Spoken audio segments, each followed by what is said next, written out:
ময়মনসিংহ বিভাগের কেন্দ্রীয় খাদ্য সংরক্ষণাগার সিএসডি থেকে কাগজপত্রে ৩৮০ টন গম উত্তোলন দেখানো হলেও এর কিছু অংশ গুদামে মজুত থাকার অভিযোগে অভিযান চালিয়েছে জেলা প্রশাসন।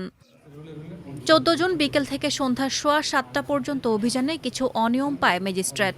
বিষয়টি নিশ্চিত করেছেন ভ্রাম্যমাণ আদালতের নির্বাহী ম্যাজিস্ট্রেট মোহাম্মদ জামিলুর রহমান।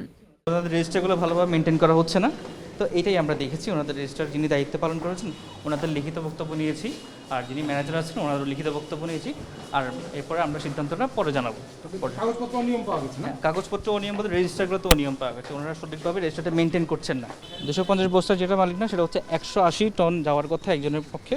ওনাদের কিছু 45 টন এখনও যায় না, কিন্তু গাড়িতে লোড করা আছে 20 টন। ওনারা দাবি করছেন যথাযথ সময়ে যাবে। আমরা দেখলাম যে যেগুলো যাওয়ার কথা টাইমলি দেরি হচ্ছে একটু, এইটুকুই।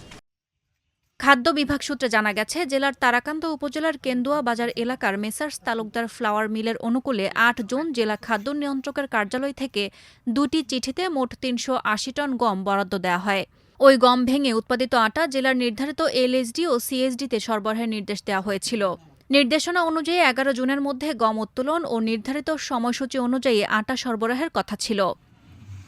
গুদামে গিয়ে দেখা যায় মালামাল লোড আনলোড বন্ধ রয়েছে।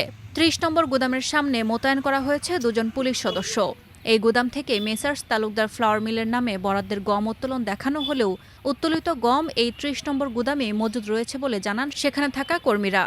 তো তারা আমাদেরকে গাড়ি ঠিক মতো কাজের প্রেসারে আমাদের গত সংগ্রহ সময়ে যে এত পরিমাণ গাড়ি আসতেছে যে একটা লেবার 4টা করে গুদাম থাকে, দেখা গেছে যে তারাকান্দা থেকে গাড়ি আসতেছে, নেত্রকোনা থেকে গাড়ি আসতেছে, জামালপুর থেকে গাড়ি আসতেছে, ওইগুলো নামাতে গিয়ে বা তালুকদার ফ্লাওয়ার মিল এরা ঠিকমতো গাড়ি পাঠাচ্ছে না, এই জন্য তার মালটা রয়ে গেছে এবং কি আজকে তারা গাড়ি ঢুকাচ্ছে এবং আমরা এই মালগুলো বিতরণ করে দিচ্ছি। এদিকে ময়মনসিংহ বিভাগের কেন্দ্রীয় খাদ্য সংরক্ষণাগার সিএইচডি থেকে কাগজপত্রে ১১ জুন পুরো মিলটির অনুকূলে গম উত্তোলন দেখানো হলেও বাস্তবে তা উত্তোলন হয়নি। এ প্রসঙ্গে জানতে চাইলে এখানে কোনো অনিয়ম হয়নি বলে দাবি করেন কর্মকর্তারা। 380 মেট্রিক টনের ডিও ছিল 2টা, এর মধ্যে থেকে এখনো 88 মেট্রিক টন রয়ে গেছে। কোন কোন ইয়ের নামে প্রতিষ্ঠান? এটা flour mill, Talukdar flour mill. Talukdar flour মিল।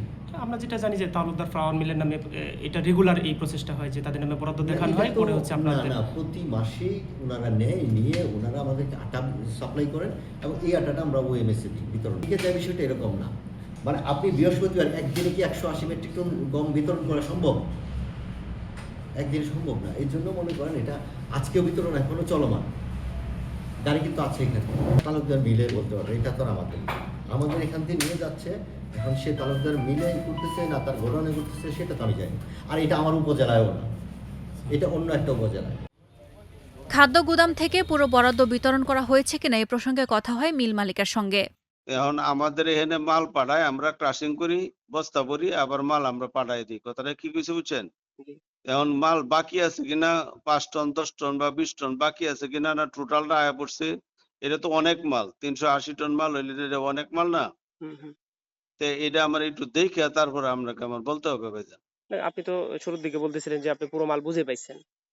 না এটা তারা বলছে বুঝা পাইছে, এমনকি বাকি রয়েছে কিনা এটা আমার একটু জানিয়ে পরে আপনারা জানাই। খাদ্য গুদামের একটি সূত্র জানিয়েছে, কাগজপত্রে গুদাম থেকে গম উত্তোলন দেখানো হলেও সেগুলো পরবর্তীতে বিভিন্ন কোম্পানির কাছে সিন্ডিকেটের মাধ্যমে বিক্রি হয়। মিল থেকে কর্তৃপক্ষ সবাই এ প্রক্রিয়ার সঙ্গে যুক্ত থাকায় এ অনিয়ম ধরা পড়ে না।